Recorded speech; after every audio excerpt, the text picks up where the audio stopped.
E aí, meus amigos, tudo bem? Quem me acompanha mais de perto, quem está mais perto de mim, sabe que um dos maiores prazeres, as minhas maiores alegrias é buscar o conhecimento e compartilhá-lo. Eu gosto muito de estudar sobre história e principalmente sobre a palavra de Deus. E é baseado nisso que eu tenho feito alguns vídeos e compartilhado aqui com vocês. E hoje eu quero fazer isso também. Dia 29 de junho, aqui no Brasil, a gente comemora algumas coisas: dia do pescador, dia do chaveiro, da telefonista e também do dublador. E eu, como um profissional de comunicação, tenho muita alegria em poder falar sobre um dublador. O dublador, ele me ajuda muito, porque é muito importante a gente entender uma mensagem, ainda que ela seja dita em outra língua, em outro idioma. E é baseado nisso, em outras línguas e outros idiomas, que eu quero falar hoje sobre a Torre de Babel. A história está lá em Gênesis capítulo 11, e ela começa falando que no mundo todo havia apenas uma língua, um só modo de falar. E saindo os homens do Oriente, encontraram uma planície em Sinear e ali fixaram. Disseram uns aos outros: vamos fazer tijolos e queimá-los bem. E usavam tijolos em lugar de pedras e piche em vez de argamassa. E aqui há algo importante nessa mensagem. Depois disseram: vamos construir uma cidade com uma torre que alcance os céus. Assim o nosso nome será famoso e não seremos espalhados pela face da terra. Deus havia dado uma ordenança que o povo se espalhasse pela terra. O capítulo 10 de Gênesis termina falando sobre a descendência dos filhos de Noé. E ele diz que a partir dessa descendência os povos se espalharam pela terra, e isso foi depois do dilúvio. Então, era uma ordenança de Deus que eles se espalhassem pela terra. E quando esse povo se junta, quando esse povo se encontra e decide construir ali uma torre para alcançar os céus, então eles queriam ir contra a ordenança do próprio Deus. E a história continua lá no versículo 5. O Senhor desceu para ver a cidade e a torre que os homens estavam construindo. E disse o Senhor: eles são um povo só e falam uma só língua, e começaram a construir isso.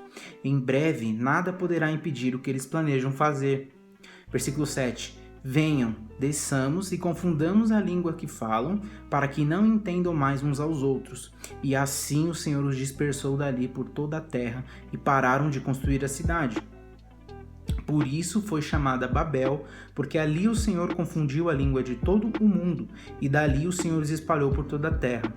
Babel diz confusão, Babel diz contenda, desentendimentos. Então, quando esse povo resolve fazer aquilo que não era a ordem do Senhor, o próprio Senhor veio para impedir os planos dele. E muitas vezes nós não percebemos, mas nós convivemos ou criamos uma torre de Babel ao nosso redor, quando nós decidimos criar um tipo de comunicação, um tipo de linguagem que não é aquela que o Senhor quer para nossas vidas. E muitas vezes a gente se pergunta por que as coisas não acontecem, por que as coisas não dão certo, quando na verdade, muitas vezes nós estamos com as motivações erradas. O Senhor impediu que aquele povo construísse aquela torre porque eles estavam com a motivação errada. Não porque era algo ruim. A construção, a obra, se fosse para edificar o Senhor, com certeza ela estaria até hoje em pé. Mas como eles construíram de uma maneira errada, de uma motivação errada, o Senhor veio para barrar tudo isso. O povo se uniu então com propósitos errados. E ao confundir as línguas, o povo perdeu a capacidade de trabalhar em equipe. A própria palavra diz aqui: quando o Senhor confundiu as línguas, eles se dispersaram, eles não se entenderam mais. E muitas vezes é assim também nas nossas vidas. Quando a gente não consegue falar a mesma língua, as coisas tendem a dar errado. Seja no trabalho, seja num relacionamento, em qualquer coisa. Quando duas pessoas ou mais não falam a mesma língua, isso tende a dar errado. E como nós devemos agir diante disso quando nós entendemos que as nossas motivações estão erradas? Quando nós perdemos esse senso de comunidade, esse senso de parceria, esse senso de amizade, de companhia. A palavra diz no Salmo 133, versículo 1, como é bom e agradável quando se vive, quando os amigos, os irmãos estão em comunhão. A palavra diz aqui também em Provérbios 21, capítulo 30 versículo 30 e 31, para encerrar, que não há sabedoria alguma, nem discernimento algum, nem plano algum que possa opor-se ao Senhor. Prepara-se o cavalo para o dia da batalha, mas o Senhor é quem dá a vitória.